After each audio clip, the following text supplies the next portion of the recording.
Alright, welcome back to Dinopedia, entry number 24, the Giganotosaurus. Let's get into it. Remember to like if you like and subscribe down below for more videos. So of course, our schedules look at the Ark Survival Giga, tips and tricks for the Giga, potential add-ons for Ark Survival Ascended, and reworking for my new game, Dino World. So let's get into it. The Ark Survival Giga, it's obviously an animal, so Kingdom Animalia, group reptilian, as always. Description, Giga theropod, because it is not only a theropod, but also a giga-sized version of a theropod. So its traits in the game: very territorial, will kill anything near it when hungry, so don't be near it when it's hungry, because it will kill anything it finds, and will attack dinos even if a player is closer. So let's say you're walking up to a Giga, but there's a Brontosaurus that's like across the river. So yeah, the Giga will chase you, but if you run past the Bronto, the Giga will attack the Bronto and not you. So it's best to, be near something before you go near a Giga, because 9 times out of 10, it will choose to go for the bigger target, and since there is literally everything is bigger than you in the game, besides mainly Dilos, but it'll probably still attack Dilos as well. It'll even attack fish, so if you got a bunch of piranhas on your tail, you see a Giga, lead them over towards the Giga. Giga will kill the piranhas before coming after you, but I would still run away because the Giga will still catch up with you, because piranhas are not a problem. It'll probably kill all of them in one hit and then come for you. So its health stats, obviously it has a lot of damn health. It has 80,000 health, stamina 400, oxygen 150, food and water 4,000 each, weight 700, melee 500, the best damage besides Titans overall of any creature in the game. And then speed 15 meters per second, so very fast, but of course it is huge, so of course it moves, even though it may look like it moves slowly, because of its huge freaking legs, it can move fast even when walking slowly. And of course swimming speed 6.25 meters per second with a torpor of 10,000, so very tanky beast. So, of course, tips: remember it has a rage meter. When taking enough damage over a short period of time, a Giga will become enraged, attacking everything, even turning against its own rider and allied creatures. So remember, when you're riding a Giga, you need to make sure it does not take a lot of damage over time. Of course, if it's taking minimal damage over time, it doesn't matter, but if it takes a lot of freaking turret fire at once, it will become enraged and will turn on you. And if it goes to critical damage, it will get a rage buff, go after you, all of your allied creatures. It'll attack anything it sees. So of course, just make sure to watch out for that rage meter. You'll be able to see the rage meter and make sure that you just maybe run away, shield it. I don't know. You just gotta do something to make sure that Giga does not turn on you if the rage meter gets up to 100%. But of course, a siege machine, it can destroy months of work in mere minutes of defenses in its path, while even being able to tank both turrets and multiple creatures at once. Again, it's high health pool, so of course it can tank anything at once while destroying an entire base. It is also a war machine. The Giga has the best damage amount in the game over time, with a mutated Giga even able to suppress the Titans at dealing consistent damage, because the Titans can deal more damage than a baseline Giga, but if you do buff the Giga's damage over time, it will eventually surpass, and a mutated base Giga's damage can surpasses the Titans. So best to pump that damage if you're going after Titans, but of course it does have the best damage amount overall in the game. So some tricks: Titan Killer, a pack of Gigas can easily take down Titans, with a solo Giga even able to take down rock elementals with ease, because it does have the ability to negate the rock elemental's damage reduction. So of course, a rock elemental stands no chance against even a solo Giga. The best trick for a Giga is to keep it passive always. Keeping it passive at all times, even when hunting, is great, because even if it steps on you or other allied creatures, it may deal enough damage to kill them or yourself instantly. So it's best to keep them still when not riding them, as if they step on anything, they may just kill it, because they deal so much damage even by just stepping on things.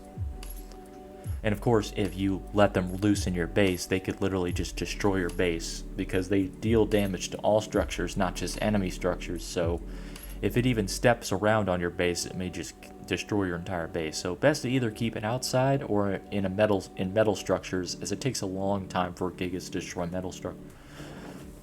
metal structures. But then again, it can even destroy metal structures within minutes. So very, very much just either keep it in an open space, metal structures, or just keep it outside, as there's really no point in keeping it near your base, because if it's not on passive and it's not in a standstill, it will just destroy everything, even if it's just walking around. So some potential add-ons I could see them adding for the Giga: rage abilities. I think the addition of rage attacks fueled by its rage meter can give the rider extra options, because really when that rage meter starts to go up, the rider's kind of a sitting duck, and I feel like it shouldn't be. I feel like making a Giga more safe in using combat and lowering its rage meter is a pretty good thing that they should add in the future. So maybe like a rage tailspin or an enraged roar. The Giga roar doesn't really do anything, so I feel like the Giga's roar should be rage fueled. Maybe puts its rage buff on other things, but I feel like the Giga's roar should do something. So I feel like maybe make it a rage roar so that you can kind of get out its rage without it turning on you. I think that'd be pretty useful to give to the Giga. Also, wild rage. A wild Giga can activate a rage ability to attack everything in its sight, even if it's full on hunger. So basically it's similar to that the Karka can go on a full blood rage. Basically the Giga does the same thing, but even if it's not hungry, it'll still do it. So you got to watch out for Gigas and Karkas in the wild. So looking at the Ark Survival Giga versus the Jurassic World Giga, I actually think the Jurassic World one looks better, but that's only because I really like the feathers on its head. I also like the spikes and the mini sail here. It just looks better overall. The Ark Giga looks really cool with the horns on its head, but like, I think the Jurassic World one looks pretty dang good. Even though the Ark one is a lot bigger than the Jurassic World one, it is still pretty cool to see. Both of them are very solid Giga models, but I do think the Jurassic World one kind of takes the cake based on the head horns, kind of making it look like a giant Allosaurus. It has head feathers, head spikes all the way down, and even a mini sail as well. Looking at the Ark one versus ours is a little bit less. I mean, ours is still very intimidating. We have a bigger jawline and better eyes. Also, it has spikes going down its entire length instead of its tail. And it has some texture as well, like tiger stripes as well. Ours looks a little bit more scary than the Ark one does. I think the Ark one looks still intimidating as if, but I think I like ours slightly better because ours looks a little bit more scary to find in the wild. So of course, Giga, instead of Giganotosaurus, Ark players still refer to a Giganotosaurus as a Giga, but the official game still says it's Giganotosaurus. Ours will be called a Giga because we're shortening all of our dino names to be more unique. And there's two types of Gigas you can find: the normal one that's in the wild, or the tame variant, or the mutated Giga, the product of two tamed Gigas and a gene computer. So of course, it's an animal, so it goes in the kingdom Animalia, group Reptilian because it's a lizard. Its class is Theropod, so it goes in like the same families like the Rex family and the Carnotaurus and Allosaurus, but its family is the Giganots, the Gigatheropods. So you got the Carcharodontosaurus, obviously the Maposaurus, and the Yangchuanosaurus in its family. Basically the Giga-sized theropods. So of course, the Giga Dino World stats compared to the Ark stats, really that not much has changed. Health still the same, stamina increased to 500 instead of 400, weight decreased to 600 instead of 700, and speed decreased from 10 meters per second from 15 meters per second. I don't think the Giga should run that fast, but I do think it still should be pretty dang fast. And its swimming speed is decreased a little bit to 6 meters per second, and it has a fortitude of 3. So higher than most theropods, but of course I still need to make it the fortitude lower than the Diplodocus, because the Diplodocus should have the biggest ability, should still be able to move a Giga with its tail attack. So some additional traits, obviously I'm doing the rage meter. It does have some passive rage activations the riders can use to decrease the meter, but this also risks the Giga attacking its own allies. So the rage meter is more like the Giga's building up rage from taking a lot of damage.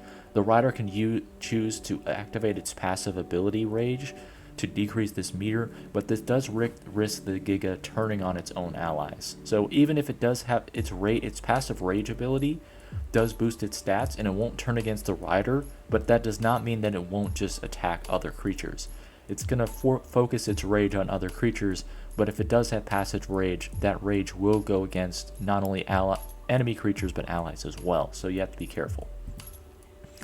And of course, Wild Rage, a Wild Giga, can become enraged when critical on health, unleashing its rampage on any creature in sight. So a Wild Giga will not rage in the wild like a Karkara does, but to make it so it does still have a rampage ability. If it is critical on health, like it's being battled by like 5 Rexes and a Titanosaurus, then it will just unleash a rampage on any creature in its sight. So if it is critical, it will go on a rampage before death. And of course, it has its ability, Rampage Road, boosts all of its stats when used by a rider to decrease the rage meter. It does have a 30-second cooldown, so be careful, unless the Giga already has turned against its allies and is in rage mode. So if it is already critical on health, it does not have a 30-second cooldown to use its passive rage mode, Rampage Road, but if it is already critical on health, it already has turned against allied creatures, so it is best for the player to just, use Rampage Road to the best of its ability to decrease that meter. But if it does go into critical health, it will turn against allied creatures. But it will not kill the player, but it will kill all the other allied creatures. So of course, last thing we're going to talk about, spawn rates for the main map of Europa. Blue is guaranteed, green for very likely, yellow feudal likely, orange for rare, red for very rare, and purple for dead.